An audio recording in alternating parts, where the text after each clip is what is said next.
Bismillahirrahmanirrahim. Assalamualaikum warahmatullahi wabarakatuh. Rabbi shrah li sadri wa yassir li amri wahlul 'uqdatam min lisani yafqahu qawli. Yang terhormat kepada Bapak Dr. Haji Rusmadi MMPD selaku dosen pembimbing mata kuliah Landasan Pendidikan.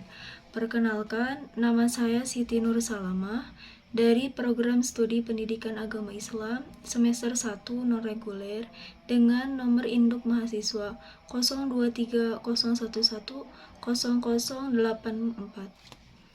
Pada kesempatan kali ini, untuk memenuhi tugas UTS Landasan Pendidikan, saya akan menyampaikan materi tentang hakikat manusia dan pendidikan. Hakikat manusia dan pendidikan. Di antaranya yang pertama, sifat hakikat manusia. Sifat hakikat manusia ini diartikan sebagai ciri-ciri karakteristik secara prinsip yang membedakan antara manusia dengan hewan. Yang kedua ada wujud sifat hakikat manusia. Terdapat beberapa wujud sifat hakikat manusia yang tidak dimiliki oleh hewan, yaitu diantaranya yang pertama yaitu kemampuan menyadari diri.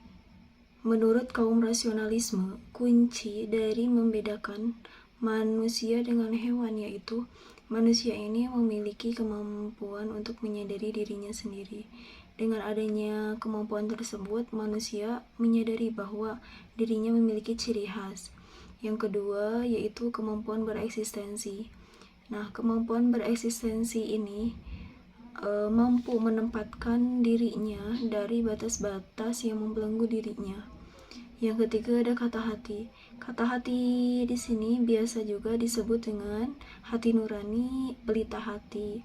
Jadi kata hati itu adalah kemampuan membuat keputusan yang baik atau benar, yang buruk atau salah bagi manusia sebagai manusia.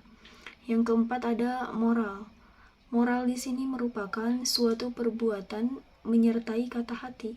Moral merupakan perbuatan itu sendiri.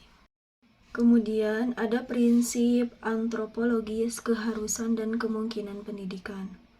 Terdapat beberapa prinsip yang menjadi asumsi bahwa manusia ini perlu mendapatkan pendidikan dan perlu juga mendidik dirinya sendiri. Di antaranya yang pertama yaitu ada prinsip historisitas. Yang dimaksud dengan prinsip historisitas ini yaitu manusia berada dalam perjalanan hidup, perkembangan dan pengembangan dirinya sendiri. Yang kedua ada prinsip idealitas. Jadi prinsip idealitas ini yaitu manusia ditugaskan menjadi manusia yang ideal. Sosok ideal sendiri merupakan gambaran yang dicita-citakan atau yang seharusnya. Yang ketiga ada prinsip posibilitas.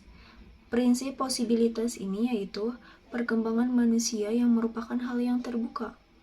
Jadi manusia ini mendapatkan banyak kemampuan-kemampuan untuk menjadikan dirinya menjadi manusia.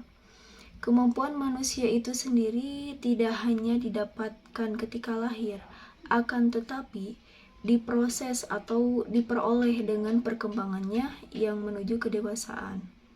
Kemampuan-kemampuan manusia yaitu diantaranya yang pertama ada kemampuan bereksistensi. Jadi tentunya harus dibangun dengan pendidikan agar peserta didik ini dapat belajar dari pengalamannya dalam mengantisipasi suatu kondisi.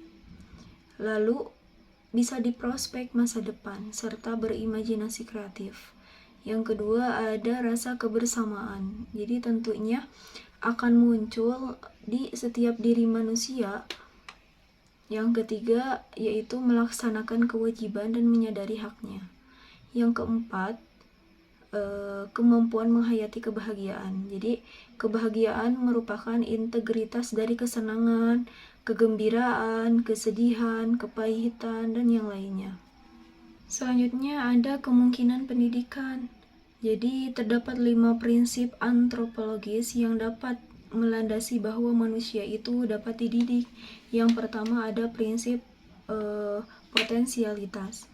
Jadi prinsip potensialitas di sini yaitu manusia memiliki potensi untuk menjadi manusia yang ideal. Manusia yang ideal itu yang seperti apa? Manusia yang ideal itu adalah manusia yang beriman, bertakwa, bermoral, berakhlak mulia, dan cerdas.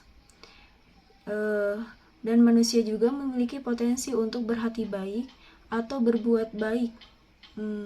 Maksudnya yaitu potensi cipta karsa atau potensi karya. Prinsip dinamika. Manusia memiliki dinamika untuk menjadi manusia yang ideal. Manusia untuk memfungsikan dirinya agar menjadi manusia yang ideal, baik dalam interaksi maupun komunikasinya, serta horizontal ataupun vertikal, karena manusia itu dapat dididik. Yang ketiga ada prinsip individualitas. Di sini prinsip individualitas di sini yaitu merupakan upaya untuk membantu manusia, diantaranya yaitu diarahkan untuk mampu menjadi dirinya sendiri. Yang keempat ada prinsip sosialitas. Prinsip sosialitas adalah pendidikan yang berlangsung dari pergaulan antara sesama manusia. Pada hakikatnya, manusia adalah makhluk sosial. Yang terakhir ada prinsip moralitas. Manusia ini berperilaku sesuai dengan nilai-nilai dan norma-norma agama, masyarakat, dan budaya lain. Selanjutnya ada pendidikan sebagai proses humanisasi. Humanisasi merupakan pemberdayaan masyarakat melalui ilmu pengetahuan. Sedangkan manusia hanya dapat menjadi manusia ketika proses pendidikan. Dengan proses ini bahwa pendidikan merupakan proses humanisasi atau